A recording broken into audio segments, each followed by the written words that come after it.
We could do, why not connect the dots? Can I do this? Can we do that, right? Whee! Something like that. We can do that here. Happy little clouds, right? What do we do here? Well, what if we took like the mean diurnal average or something like that, and we just kind of propagated that through? Probably look something like this. Look, I gap filled my site, right? It's not hard. Yeah, that's not, I could do better, right? But there's a couple things. So gap filling is not magic, right?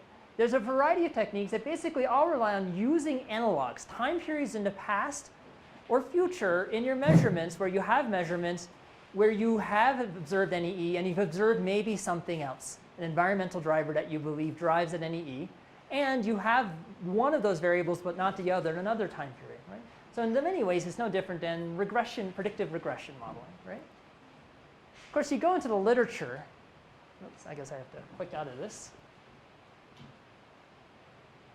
Okay, I'm done.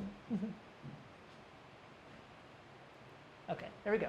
All methods rely to find analogs, right? So if you are up on flux tower stuff, you've probably seen some of these terms show up in the literature, right?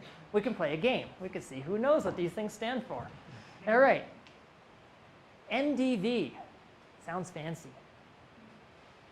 Students? Kim's going to go. Marginal distribution. Close. That's down here. Jumped. Mean diurnal variation. Good. Mean diurnal variation. That's what we kind of did when we had a gap a second ago. We said, all right, we're just going to take the diurnal variability in time periods on either side of that gap and just fill it in. That's actually not a terrible thing to do for a long gap, right? It's probably close, right? You know, it's a fancy form of interpolation. You could write this in R in one line. Maybe. I can't. I don't like R. All right, MDS, we just heard from Kim, marginal distribution sampling. What does that mean? Right? We can kind of, marginal doesn't mean not so great.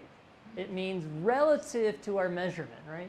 Distribution means of all the other NEEs that occurred, and I combined this with lookup table, find NEEs that have similar temperature, radiation, precipitation, etc., and just copy that NEE. Or maybe take a bunch of them, find the five most closest analogs, and give me the average of that, and I'm just going to plop that in. That's NDS. It's not that hard.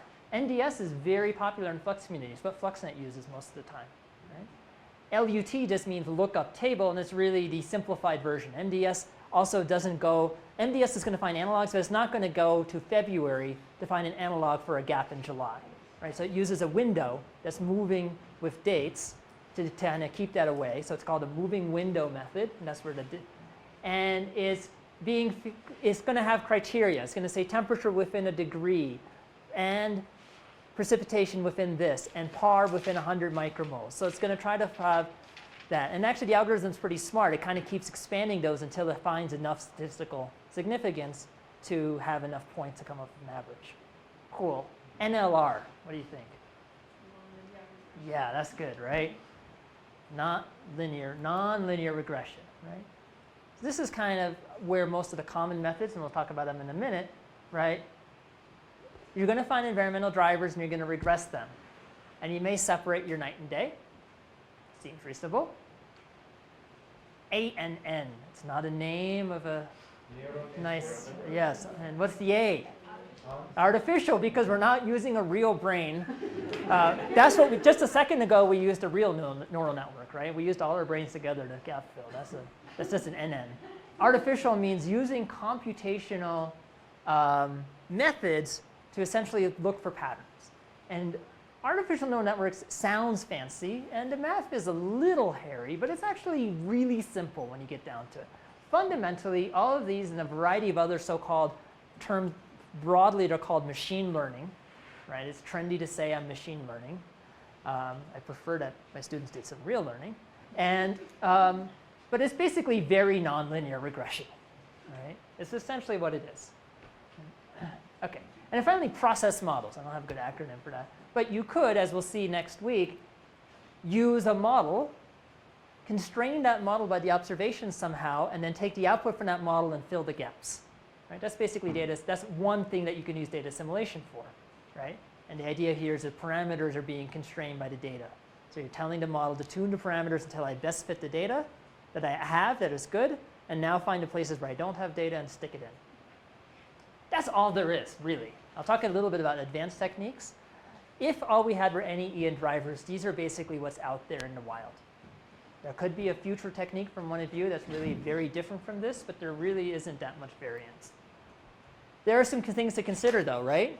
Well, first of all, if you're going to use environmental data, which ones? This is going to be site-specific. Do you use air temperature? Do you use soil temperature? Do you use both? Do you use PAR? Do you use shortwave? Do you use both? Do you use VPD or not? Do you use soil moisture or not? Some of these methods require those things to be filled too. Well, that's a problem, right? Because filling metadata is now you're building turtles on turtles, right? Now you're going to have to go back and be like, how do I fill that?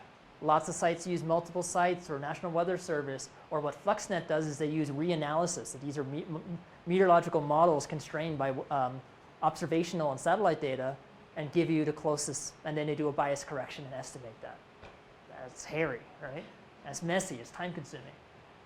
Maybe you don't. MDS, for example, doesn't need to. That's nice. Moving windows, right? So you just mentioned this idea. How far do you look ahead into the future in your time series before you say that's not actually relevant? Do you feel before or after there's changes in disturbance management or phenology? A dumb algorithm is not going to know about these things. And I'll show you in a second why we might get concerned. How much U-star filtering do we do before we gap fill? And what's accepted in the community?